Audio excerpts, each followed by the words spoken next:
Matin va, good morning. Ich meisha Shuse Nicavolian Canes.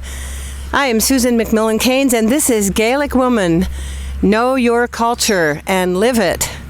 Today we are at the farm that we were at yesterday, and now we are with Cora MacKintosh MacGillvray at Kirkhill Farms, and she's with a few friends here.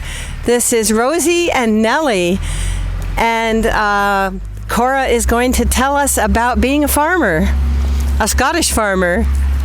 Oh, a farmer. Tons of work. Tons and tons of work. Loyalty. Tons of loyalty around here. There's my loyal dog right here. She's my worker. She helps to round up pigs, chickens, cows. She likes to go for drives. It's my little sidekick, even though she's not, we call her HR. She's great. What's HR? Human resource. Oh. Yeah, if you have a complaint, you go talk to her and she'll straighten you out. She's the best. and we have Nellie over there. Tell us about Nellie. Nellie's just made friends with me, but she's a little leery of strangers. I got her from the pound in Dayton. She was 3-4 months old when I got her. She has, trust issues. Don't know where they came from. She's never been neglected, never been hurt, never. But she's just, it takes her a while to warm up to people. So she's from Dayton, but we are here in Glengarry, Ontario. So how did you get from Dayton to Glengarry? Well, first, I was in Ohio for about 10 years. Mike and I got married. He got a promotion. We moved down there. And then he wound up coming back to work in a different field, like same field, but very different from where we were, the company we worked for. It was just not what we're about. And I wound up working for what I thought was a family-oriented company down there. I'd come to realize it's all about the almighty buck. It's not about, there's no loyalty there. None. I don't know. I've always been drawn to the farm. It's vacations, any free time we always had, we were here. Always here. Never Disneyland. And then when did you take over the farm? When great-grandpa passed, Michael inherited this farm. And then when his dad passed, we went through a little ordeal, but he wound up getting ownership of that property as well. He wanted to keep it in the family. So we currently rent out the house and we use that land. But I think it was 3 years ago he started the farming. He just wanted to go back to his roots. He wanted to... And I actually found paperwork in the house where great-grandpa had pigs. The sale of pigs. So you have 2 farmhouses here, but this is 2 farms. Yeah. It is 2. That's why it's called Kirkhill Farms, plural, because we do have the 2 farms joined together. We use both for all intents and purposes. We have to use both. With the rotational grazing, the cows, we have a lot of this bulls up there. We store them up there to keep them away from the herd before we turn them into steers. It's safer for the herds. Tell me about the pigs. You mentioned that great-grandpa had pigs, and that brought a look of delight on your face. The pigs are my favorite. They are my pride and joy. I only started working with them probably about 13 months now. And you work with them very differently than most pig farmers I've seen down in the States. I do. I take pride in what I do. I want them to learn to be loved. The way we look at it is our pigs have wonderful lives, but they have one bad day. And that's it. Like I don't want them to be bred up and know that this is what's going to happen. I want them to enjoy it. I want them to live life. Each and every one of them spoiled rotten. And they're very intelligent. Can you give us some examples of that? When I go to give some of them treats, they'll sit. I can just put my hand up and just say sit, and they will sit down. My big girl in the back, Louise, she will, when I go out to feed them, I don't want to walk around the whole barn because it's a chore.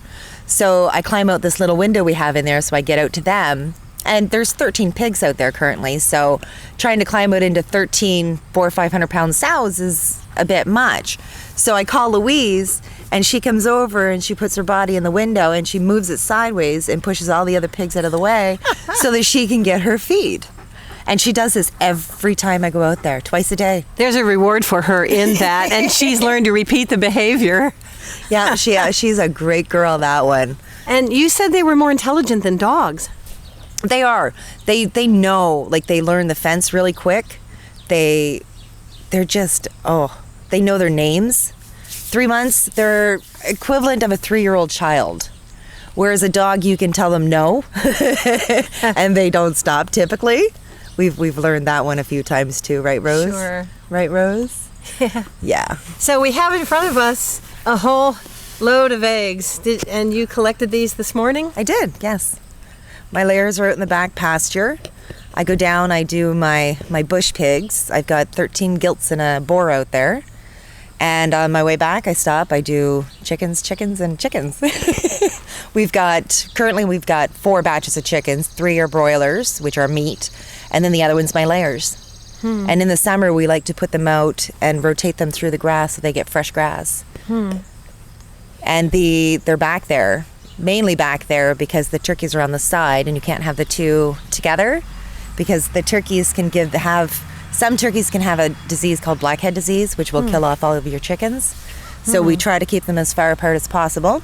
And it's more common in turkeys than chickens? Yes, and if the turkeys were to have blackhead, it can stay in the ground for up to 2 years. Wow. So some people will lose all of their flock because of it and not even realize. Wow. But it is crucial to keep your turkeys and chickens, your turkeys and chickens far apart. So, how did you feel about your learning curve becoming a farmer? There was no curve. It was just straight up. A straight vertical line. There was no curve. Holy. Michael's sister Allison, she helped me out quite a bit because she had taken care of the pigs before I got here. And Google is my best friend. Google is my best friend. And then there's a couple of hog farmers around that I've talked to and they have explained a few things to me. But I take it with a bucket of salt because I do things my own way. Like a lot of people don't.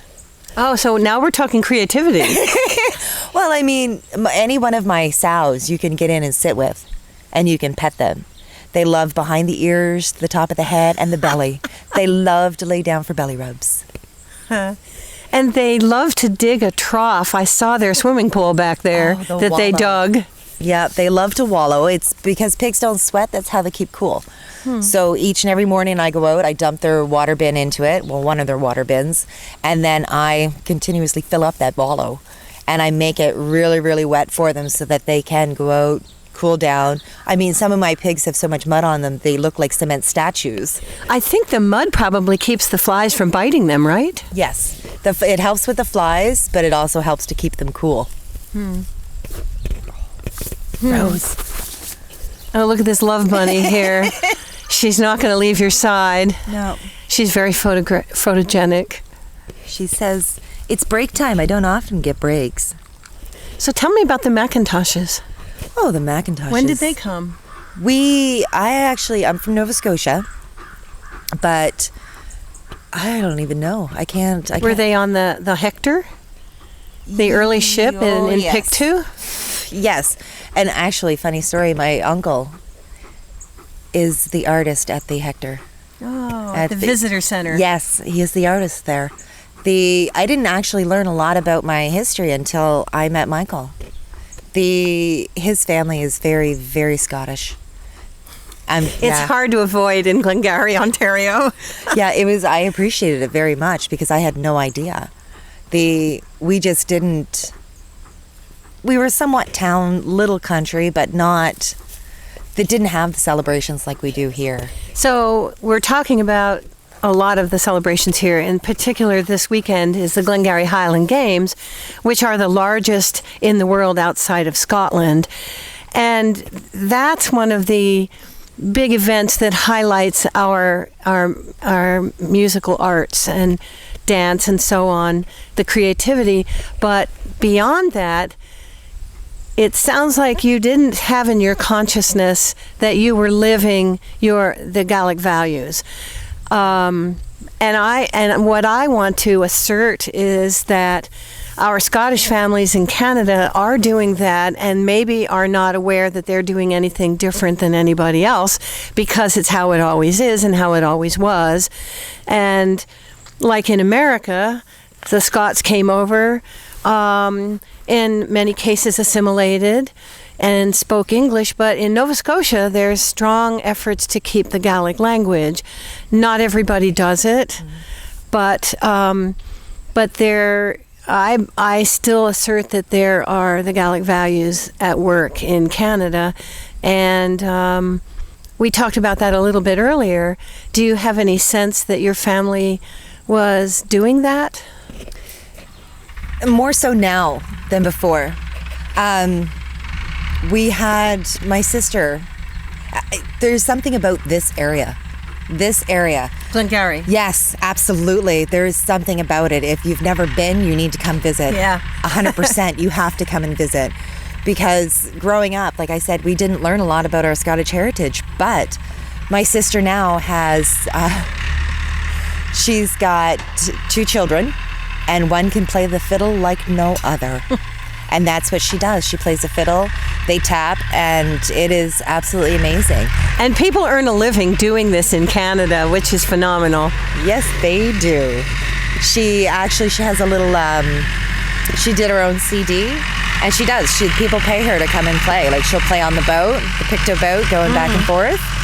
She's great. Absolutely amazing. The songs that she can play is just, but that's what it is. We had them here. We had them to the Highland Games. They saw it. They wanted to know more. They wanted to do more. They wanted to learn and be Scottish.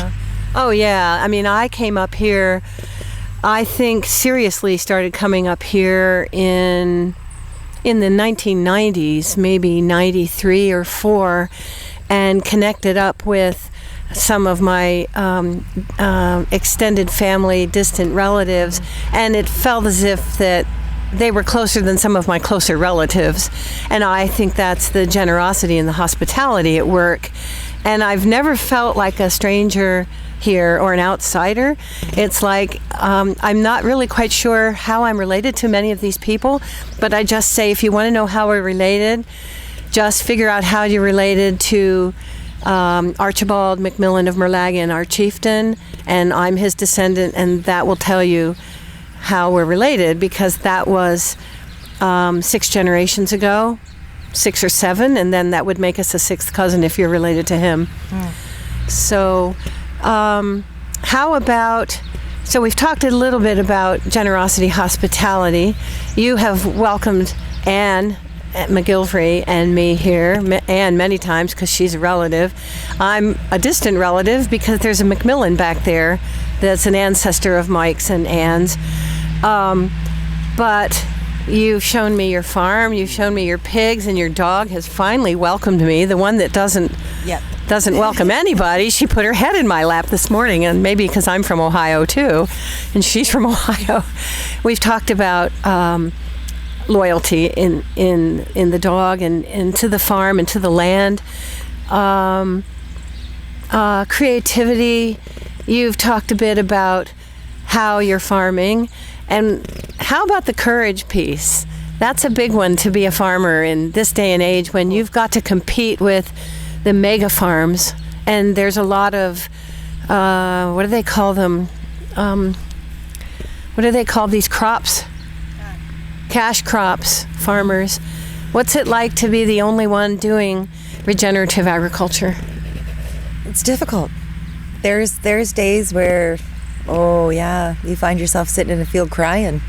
But you know that at the end of that day, everyone is happy, everyone is fed, and it is worth it. It absolutely is worth it.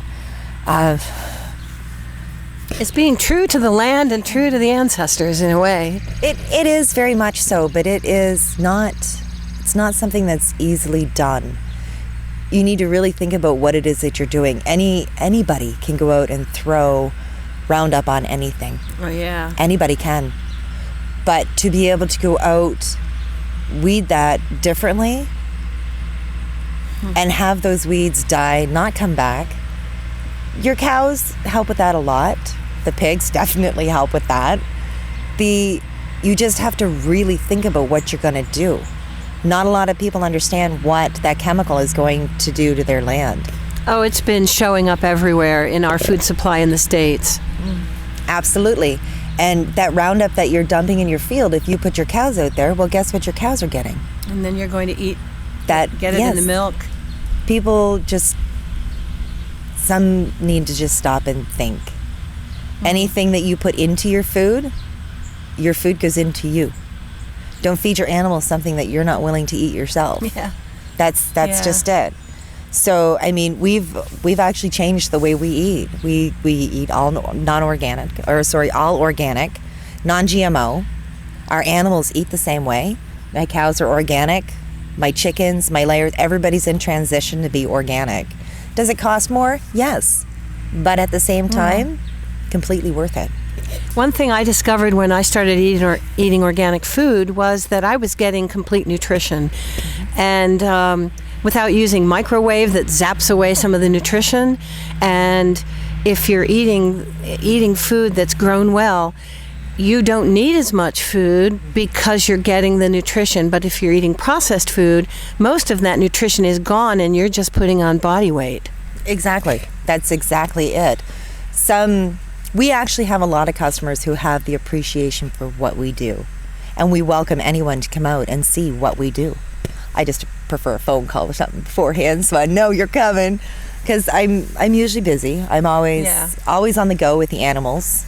And if I have a down moment, I'm usually in with the animals, just playing with them. You're on 24/7. Well, yes, that's a farmer. It. There's no days off. There's no sick days. You don't get that. You do. You do.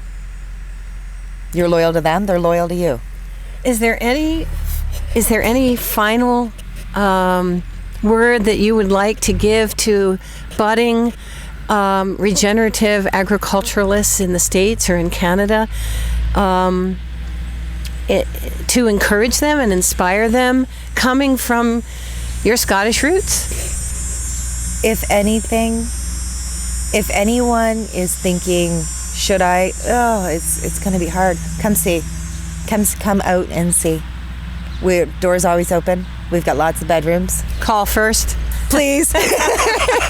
Thank you, Cora MacKintosh MacGillvray. It's a mouthful. From Susan McMillan Keynes on Gaelic Woman. Thank you for watching our show, and we encourage you to know your culture and live it, and we're trying to help you do that.